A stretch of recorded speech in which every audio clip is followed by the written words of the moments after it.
I was a bit embarrassed. I was little, what to say, some inhibition was there, that how am I going to be on the same platform? I nowhere come even nearer closer to them. But then, I thought what my dad used to say, that never think yourself anything, below anyone. It does not mean that you have already reached their position. They are There are figures, there are many figures like them, who are to be worshipped, not only respected, for their power, for their ethics, for their values, for their virtues. So it does not mean that you you are somewhere, you have reached that position, you are there. But that does not also mean that you are someone that, who cannot match up a good level. Keep them as idols, but never feel yourself anything anymore, anyone inferior. So then I got the courage. I said, okay, so Dr. Bakshi, I am there. So yes, I come from a middle class background. My mother used to work for a public sector undertaking, SAIL, and my father was with Price Waterhouse Cooper. I have no siblings. I'm the single child. So I was brought up with, you understand what a single child is. They are brought up with lot of pampering, lot of love, lot of care, and I was fortunate to get that atmosphere at home. What I was also brought up was with a lot of values and ethics. What is right? Never do anything wrong. And I'm sorry to say that, pardon me for saying this, I think still, these terms, values, ethics, these still are prevalent in the middle class family, maybe to some extent, to a large extent. I don't mean that, rich people are, they don't believe in them. They do, but well, if they do, it's nothing better. I mean, it's great. Sorry, it's nothing, something to be so surprised that it can never be such a situation. But definitely, it is something really good. So I was always taught that self introspection is very important. My father always used to say in Bengali, নিজের বিবেকের কাছে চুরি করা যায় না, which means you can never cheat to your own conscience. And whatever you do, whenever there is a doubt, whether this is right or wrong, I am doing, think, go to your subconscious, go to your conscience and think. It can never lie. You can hide away from it, you can run away from it, you can hoodwink, but you cannot lie to your conscience, you cannot cheat to your conscience. Come as a girl child, now getting to the second question, we need to move to a lot of deliberation, and I need some questions from our audiences also. As a girl child, it's so, and when I'm talking about 45 years back, as a girl child, there were still a lot of restrictions. There were still a lot of issues, challenges. How did you, and that to a single child, that to a girl child, how was it different for you? I'm talking about 45 years back. Well, 45 years back means in India, in a place where you come from, it is a very different culture, and girl children are not being allowed to be moving forward or going, leave aside today's millennials, leaving aside today what's going on. At that point of time, how was it for you? so not 45 years, you can take 51 years back, because this month and I'll be 51 years, my age will be 51. So yes, you are very much right, but I think I was fortunate to be born in a family where a personality like my dad was there. In fact, my dad's family, they were not that progressive. They never believe in women sleep into that extent. But my dad was very, very, very different. He was extremely progressive looking gentleman, yeah, a person, always, very open minded, and he believed in equality. My mother was a professional, so you can very well understand. And because my dad's family was not progressive enough, so he moved away and brought me back. Actually, my dad's house was in the suburbs of Calcutta, but just for that reason, that no, I cannot grow up my daughter in a very progressive atmosphere and the way I want a human being to be. So he moved to city, and we stayed as a nuclear family. So one of the reason was that. Another thing, what my dad or mom never told me is, this is a girl's work and this is a boy's work. So everything in the household, I saw my dad equally contributing to household work than my mom did. So it was not that because you are a girl, you have to only be in that, you learn kitchen work. No, nothing like that. I was extremely extrovert by my dad brought me up that way. Go and face the world. That was always used to say. Go and face the world, face challenges. So I was just fortunate to be brought up in that atmosphere, in spite of being in a middle class family, and not an atmosphere where it was a very, very progressive. Even the township where we stayed, even the mindset of the people were quite regressive. But I think I was fortunate enough for that because of my parents. Yeah, in fact, I heard that your father used to say, never come back as a loser. Go and Yeah. challenge, face the situation, Yes. come out as a winner. What were those moments of life? Please let's know about those moments when there was pressure around, but your father was saying, you need to go and win. How was that different? Absolutely. In fact, not only that, one day I was, in evening, we used to go and play in a park, and a boy hit me and I came back crying. So that's the first time my dad said, don't come back crying. If you cannot go and face the challenge, go and, give a proper, you go back, settle down the scores there and come back. I'll be there with you, but don't come back crying. I don't want my daughter to come back crying. Don't come back as a loser. I still remember, I'll come to that later maybe. My academic results were never very high, top ranking. I never got always 80% or 90%, because I had a deficiency, you can say retention. I had a retention problem. If that's why in any forums where I go, I cannot mug up. As you said that, what I'm going to ask you, I said, don't do, because I won't be able to mug up. Well, I always speak from my heart and mind. So I cannot do that. So, I had that problem. As a result, what used to happen, my score, my marks in my exams were never high. So one day what happened, I was coming back from school, and trust me, I used to be ridiculed. For a girl, for a small girl, school going girl in third, fourth standard. My one of my friends' dad one day stopped. We used to have those three-wheeler rickshaws. You very see very often in Calcutta. So in India rather. So I was coming and he stopped and he told me, "Show me your how did you do in your exam?" So I was very, very embarrassed because of my low marks. And I somehow I controlled myself and I showed, and he said, "Oh, you got this, why next time study well." He had no business to do that. So I came home crying. My father said, "What happened?" I said, "This is what has happened." He said, "I will be there. Go back with your report card, go back to their house, knock the door, go and say, 'Uncle, you wanted to see my report card? This is my report card. This is what I could do, but I definitely have more potential. I can do better.' So I have no, I don't feel any, I mean, feel anyway embarrassed to show you my marks. And my dad said, 'Remember one thing with my pet name, this marks will take you somewhere, but not everywhere. What you believe in, what you are good at, what you the talent, what you have, try to express, try to bring forward, do your best, put in your best effort.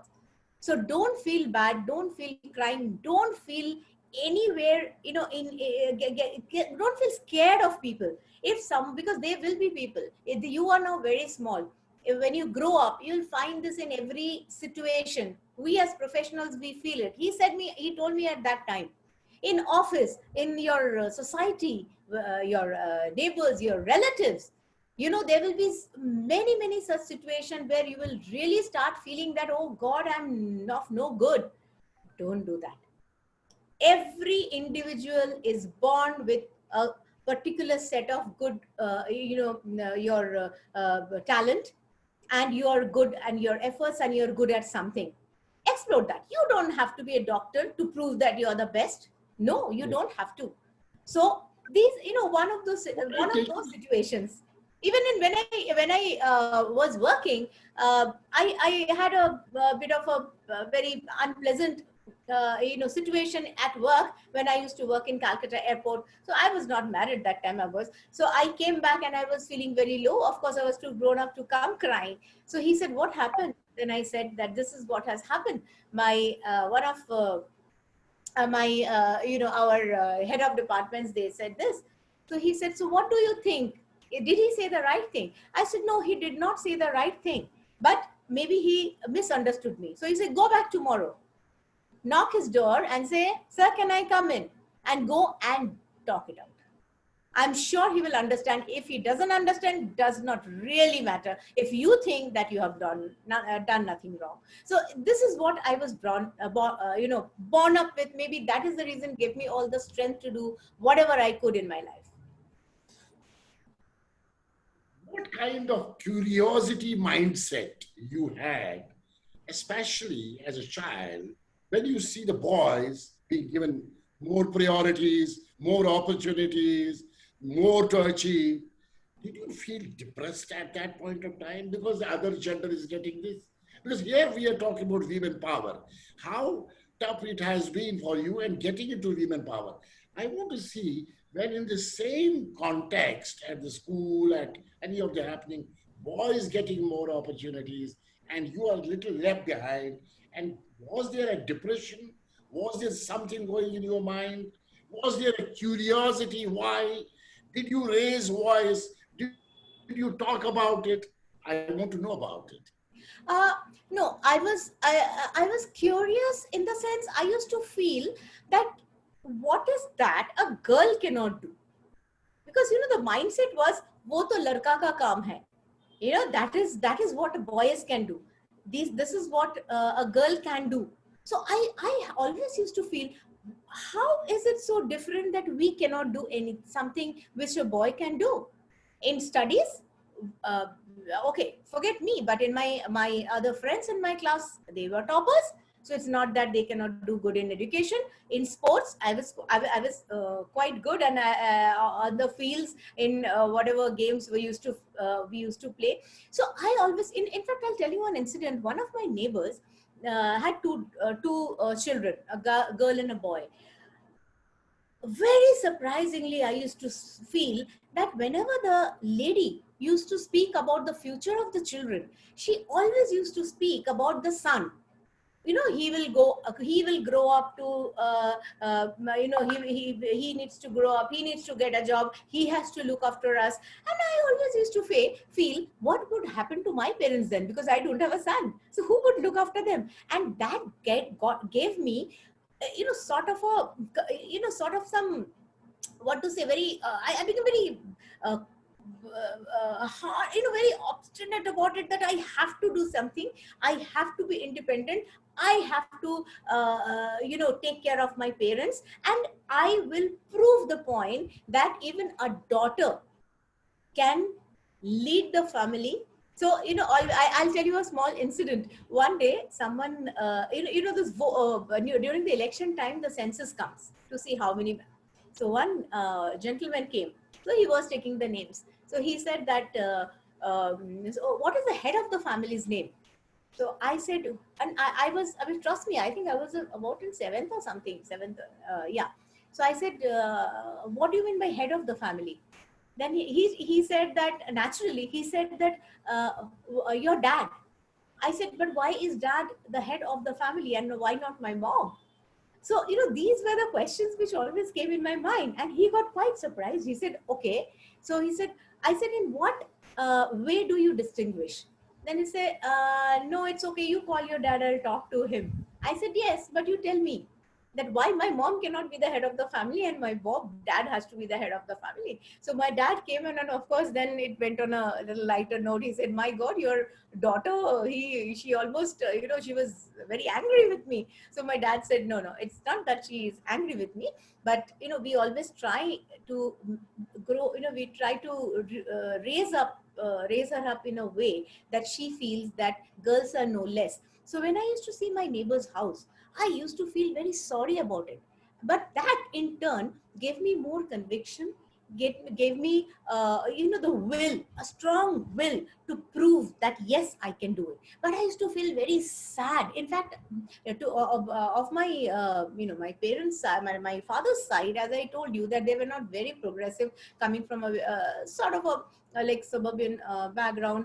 So I used to see the this division and this distinction, this the treatment difference in treatment towards my cousins also. And that I used to feel very bad about it, and I used to come and tell my dad, tell my mom, that why so, that my brother, he's been treated better than them. Why all the plans, all the future education, career, everything, the discussion used to go around the boy, whether it's my neighbors or it's That's my family.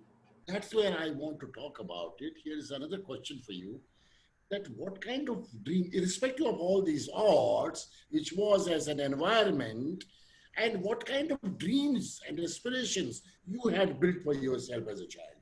Was I, it for, yes, first of all, initially, when I was very small, of course, I always want to be a dancer, let me tell you. And I was a classical dancer. I used to dance Odissi. So I thought that I will always, be a dancer. Or, of course, I was very much interested towards civil service, because I always liked people being in a position of authority, where they have the power, they have the control to set something right which is wrong. So that was always my dream. And when I was very small, I could not always figure out that how it could be done.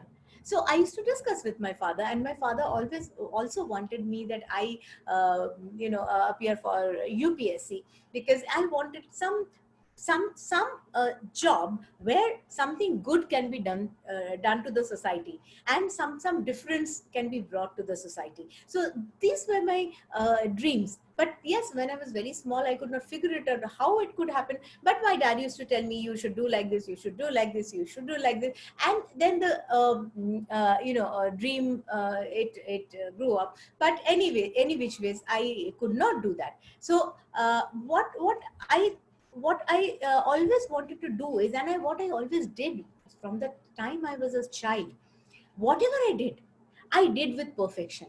I tried to bring the best out of it, put my best effort to it, put my complete dedication to it, and I used to do work hands on. That is what taught me to be a very confident child, I would say. Even at school, I was a very, even my like teachers, my friends still remember me as a very bold child. I have heard about that. And I, in fact, have heard that during these school days, when you had a lot of aspirations, but you could see something going wrong, why and how did you get that resilience and courage to face those situations? It's important for us to know about it, because you, as a women power who has struggled, faced the eventualities, and have come out with flying colors, what were those steps? What were those resilience? Can you give us an example of one or two resilience situations and the courage of conviction which you had to be different? From my childhood itself, as I said, I was a very, bold child. One thing what I understood is through my experience, even in school, whether it's to do with academics or being bullied by, higher standard, higher grade students. What I always believed, and I realized, I would say, not believed, I realized through my own life experiences, unless you face a challenge, you cannot learn. There is nothing called a very ideal situation everywhere. You will never get. I never got. So I think as life taught me challenges, to face challenges, to put me into difficult situation. So I will tell you incident. I In my seventh grade, during my final exam, I was caught with typhoid. and I could not appear for my final exam. And we being convent, we, the school was very, very particular that you have to repeat the class. So that was the most difficult situation I could even think of, repeating a class, because my friends would move away from me. That was the first thought, because that I was not that matured enough at seventh standard to think that whether I'll feel bad, or they would, it would be something, I'll go somewhere down in my life. There'll be some degradation. No, nothing of that sort. So that was one of the toughest challenge. So what did we do? Now, there was one way that I continued that. What we discussed at home, and what it came is that I need to change the school. I have to change the school. I somehow, back of my mind, I did not want to repeat a class in the same school. So I appeared for a admission test in our school, and I got it very nicely, very easily. So I changed the school. Now I throughout studied in a convent, and I changed to a it's not a Bengali medium, but yeah, the Bengali was a second language in that school. So from Hindi to English to Bengali, it was a very tough for me to adjust. I had to put in a lot of hard work to do it. But I had a choice to do. I had the choice. I thought, what do I want to do? My dad told me, see, two options are in front of you. Either you fight your through, you just do your put in your best and you cope up in the new atmosphere. It will be all new people, or you stay back in the same school. I somehow was very, very, I could not put myself to the situation where I'll see my friends who have studied till seventh standard is in an upper grade and I am in the lower grade. So I took a decision. I cannot tell you the amount of effort and hard work I had to put in to cope up in that new atmosphere, to a new medium, and a completely new set of people. But I did it. So I realized that challenges will come in your life. So you have two choices again in front of you: whether you run away, or you face it, or you choose another situation which can be even tougher for you. But if you take a decision, stick on to it, put in your best, rest, things will follow. So that situation in my life, it was a completely game changer for me. Trust me, maybe I'm not being able to express, but when I was in the seventh standard, it is a very raw age. You completely uproot yourself. You need lot of conviction, lot of courage, lot of tenacity, lot of patience to adapt to a new change, which is very, very difficult. So this is one of the incident I still remember, which I think it took me, it made me mature some years more to cope up with adversities. Fantastic. Anindita, I mean, it's a very great story, but in the meanwhile, I would like my audience to know more about you, and I would like to know about the audience. Deepak Sharma ji is there, one of the well-known HR directors of this country, working for a multinational company.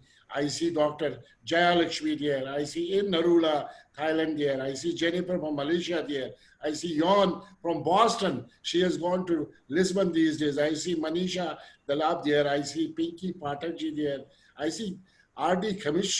Commissioner, well-known name from Aditya Birla there. I see Rajneesh Babaji, well-known HR director there. I see Ratan Agarwalji from Hero Motors there. I see Shikhaji there. I see another Shikha. I see Sita Barwa. I see Sudeep Sharma. I see Vani joining from Durban already there. And I see a lot of people on the Facebook who are joining from different L&T, from Malaysia, Thailand, and even from some of them are joining from. I'm so thankful. I think there are a lot of people. Now, what I would request audience to please prepare your questions for Anindita so that she can respond immediately after we finish this interaction. I would love to have some of your questions to be responded by Anindita, the women power, we call it. I believe you are a story of self-made women power, Anindita. Now, how do you see sharing this beauty of your excellence with other young women who aspire to do things in life? What is that you can share with them? Who would like to be like I, our I, I always grew up believing in one philosophy, or rather, there's a catch line you will find on my LinkedIn profile also, that all that counts is right attitude. And attitude, when you split the letters of the word attitude, A as one, you add up to 100, which absolutely? means giving your best. So that is the right attitude. Attitude should be to know your subject matter. You cannot just go in the market and say good words and get things done. You should be master of your subject, whatever it is.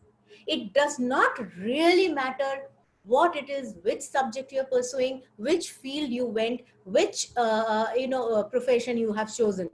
Whatever you have chosen, please give your best to it, give your 100% to it.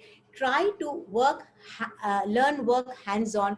And another thing which I always believe is, for I am always in, I mean, okay, I always had I led a team of people, but I always believe, first be a team player, then a team leader. If you know your work hands on, if you are an authority in your subject, in your in your profession, no one can fool you. And that is where you can have a command on your life, you can have a command on your profession. As I say, someone asked me once that name some good very successful CEOs. I said my grandmom and my mom. So they said, hello, how's it? I said, they are the best CEOs, trust me. You name a department which they don't handle efficiently and in a brilliant way. Starting from HR to your facilities, to your management, to your you administration, to your finances, you name it. Employee engagement, okay, family engagement. They are the best CEOs because they have the authority. They do it with passion. They know this is my house. So the sense of ownership. I always might tell my team people, have the sense of ownership in what you're doing.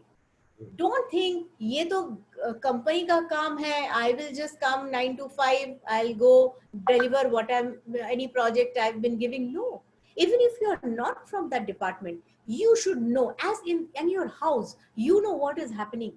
As suppose I know what my I should know what my son is doing, I should know what my brother is doing, I should know my sister is doing, I should know if it's a joint family what my uncle is doing. I know about it. I come to know why, because I take the interest. Similarly, in today's generation, what I have, one thing I have seen is that sense of ownership is lacking to an extent. They just they are very bookish. They are very bookish. They just go, it's my job, I'll do, come and then enjoy my life. You enjoy your life. I don't think anyone enjoys life better than me. I not only enjoy life, I celebrate life rather. So Like the word they celebrate. I I want the always word do. to celebrate. I celebrate womanhood. I don't celebrate Women's Day, because every day is Women's Day for me. Every day is Women's Day So for me. fascinating. Absolutely. So Now, as a powerful woman, as a woman power, can you tell me what are the other initiatives you are taking to groom other women power so that they become better?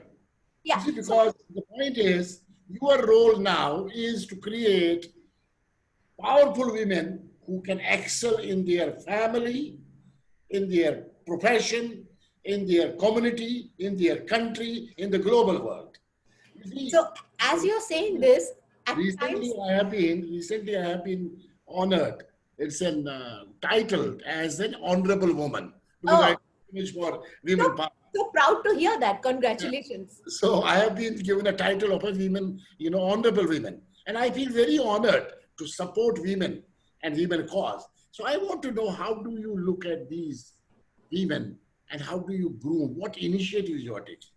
Uh, first of all, now as you're saying this, if you ask my husband will say, please don't tell her, because she just needs a girl in front of her, and she immediately tells her that, okay, you be in my under my training for a month and you'll be a changed individual, because I'll teach you how to be tough and how to be empowered. So no, not that exactly. See, first of all, see this, I always feel that financial security, education, and safety, a safe atmosphere, and knowing rights, these four pillars are very, need to be very strong for you to be an empowered woman. So coming with if I have a lady team member, more than the the grammar of the job of my of the profession which I am in, and which the department which she is in, I try to groom her to be a very empowered lady. That is what I always try. Even for my cousins, you can do it. Even I will tell you, in my domestic help, when they come and tell me about a situation at home, and trust me, they really face some adverse situations at home, I try to mold them, try to make them understand, try to tell them their rights. And even it so happened that a few of the times I have called their family husbands, and I have spoken to them that this is not the way one it should happen.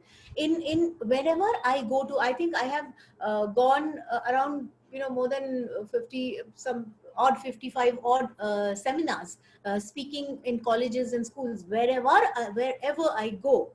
After the topic which I am given, I speak on women empowerment, education. And education does not mean qualification. In India, the basic misconception is there, that if you have pretty many degrees after your name, you're a very educated person. No, education brings you consciousness. So it is not only qualification, but education. Education gives you empowerment. You have to know your rights. Even as a woman, I have faced challenges. I have faced many situations in offices where some job was not given to me. Why? Because okay, that he will do. You do this. And I used to go and say, why? Why I cannot do it? You give me the job. If I cannot do it, if I cannot, let me prove myself. And trust me, I used to, one of my earlier superiors, my reporting managers used to say, Anindita comes and grabs work. So I used to grab work. I will do this. You have to give me this job. Why I cannot do this? And whenever I have a team member, I never differentiate between a job that this is an, I mean, well, see the world where it has reached. And this is only because people like us who goes and promotes this, tell people, see, you just have to tell people, you are a strong gender, you are a strong person, believe in yourself. Get up in the morning, look at the mirror, say, oh yeah, I am great, I can be even better, but I am great, I'm super. Believe in yourself. Fantastic. We also know that while you are on job full time as a professional, there are major commitments you have, and you are associated with many organizations, SOCHM, CII, and you are also mother at home, and you are also a wife at home. And oh God, how do you manage all this? I And mean, how do you fulfill all these commitments? after that, What is that secret behind managing, nurturing, and building on continuously, and then keeping this fire on? Who am I? I am a champion. Who am I? I am a champion. Who am I? I am a champion. How do you do this? How do you manage this? what don't enjoy, I don't do. That is my motto. Whatever I do, once you enjoy your work, you won't feel that you won't feel tired, you won't feel frustrated, you won't feel exhausted. And I call it romancing with your destiny. That's I I think love it. romancing with my own life. You know what? I love myself very much, and you can learn from every individual around you. If you don't love yourself, you cannot love people around. And this I learned from one of the cab drivers in Singapore, a lady, aged cab driver. I haven't seen a more fascinating lady like her. I learned from her. You can learn from